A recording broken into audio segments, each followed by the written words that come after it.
Now, everybody, I know that you have what I'm going to call fiscal cliff fatigue, but I am going to address that issue. Treasury Secretary Tim Geithner says that without a deal that involves raising tax rates on people making more than $250K, President Obama is ready to go over the cliff. Joining us now, Congresswoman Marsha Blackburn. She's a Republican from Tennessee. Marsha, if given a choice, would you take no deal at all and go over the cliff, or would you take a deal that includes higher tax rates on the rich? What would you do? I think that to raise tax rates on anybody is the wrong step. And Stuart, what we have said for a long time is cut the spending, look at revenues, cleaning up the code. I've got to dig right down. I've got to dig on this. Yeah. Would you absolutely, positively say, no, I will not vote for raising tax rates on the rich. I would rather go over the fiscal cliff. Would you say that? I don't want to go over the fiscal cliff, but I am not for raising the tax rates. You're not getting to the heart of the problem. It's continuing to sweep it under the rug. But you may come to the point at the end of this month where that is the choice that you're facing. If you don't say yes on raising tax rates on the rich, we will go over the cliff. Now, what are you going to do if push comes to shove at the very end of this month? And what we're trying to do, and what we've been trying to do for years, is to not come to this point. And had we been addressing the need for a pro-growth agenda so that we could be growing our way out of part of this problem, had we been addressing appropriate spending cuts, had we been addressing the reforms that were necessary. So to just say, let's raise the rates, you raise enough, well, you only raise enough money to cover 8 days of federal spending. What are you going to do? If that's the choice that you, Congresswoman Marsha Blackburn, if that's the choice that you face, you've got to say yes or no. Yes, I raise tax rates on the rich, or no, I will not. What do you do?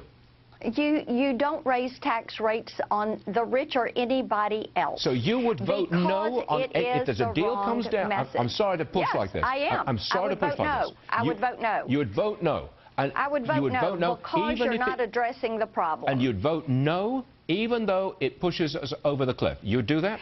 I would vote no because it doesn't address the problem. And actually, Stuart, I think the president is the driver-in-chief on going over the cliff. I'm sorry. I hate to be like this. I'm being obnoxious, and I know it.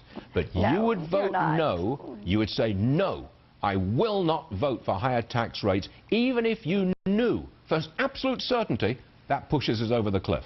You'd still vote no.